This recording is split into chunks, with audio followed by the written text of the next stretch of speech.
Hello दोस्तों, आपका channel में स्वागत है। किसी के साथ हमारा रिश्ता कैसा रहेगा, यह हमारे बात करने के तरीके पर निर्भर करता है। सोचे समझे बिना बोलेंगे तो रिश्ते बिगड़ सकते हैं।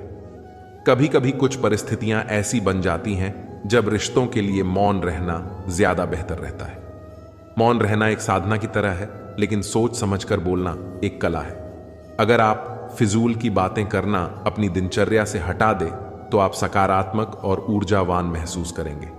बोलकर सारा संदेह खत्म कर देने से अच्छा है चुप रहकर बेवकूफ समझा जाना।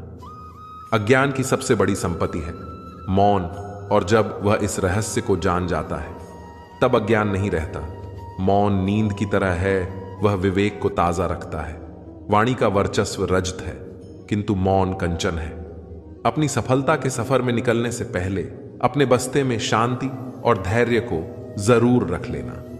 मौन रहकर मैं अन्य लोगों की कमियों को सुन लेता हूं और अपनी कमियों को छिपा लेता हूं। जब कुछ कहने को हो तभी कहिए, अगर कुछ कहना चाहते हो तब मत कहिए।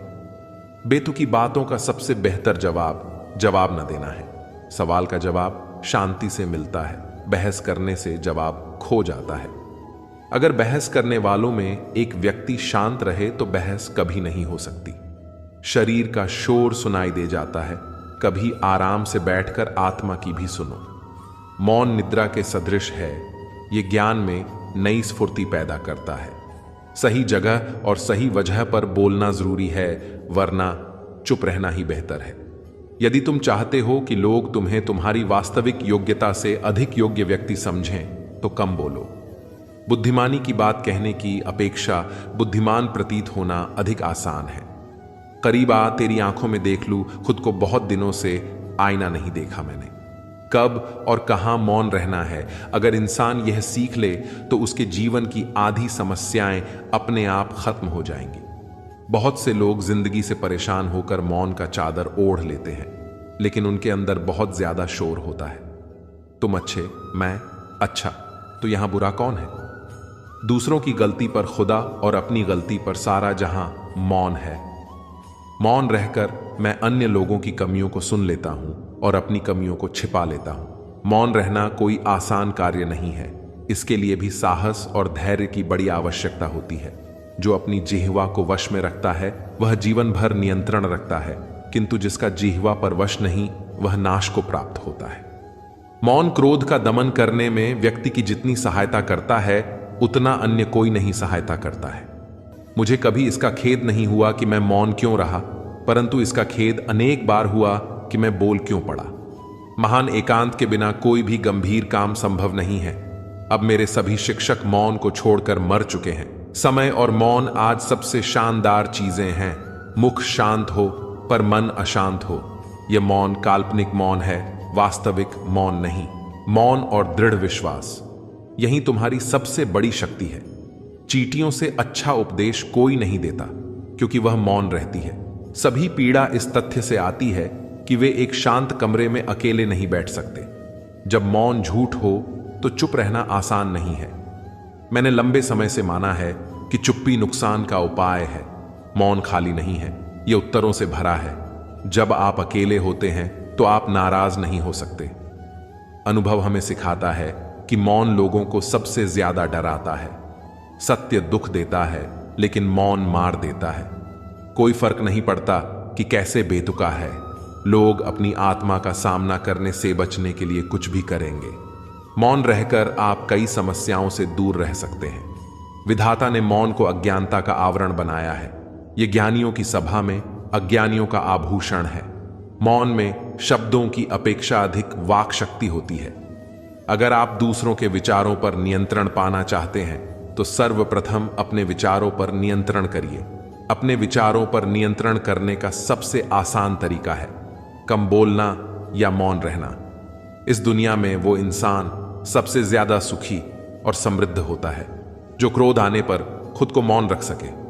दुनिया है गोल, शायद मैं तेरे लायक नहीं हूं। कोशिश जब भी करता हूं बताऊं तुझे अपने दिल की बात, तभी तुझे खोने का डर लगता है और मैं मौन हो जाता हूं। जिंदगी खूबसूरत है जब तक एक खामोश मूरत है।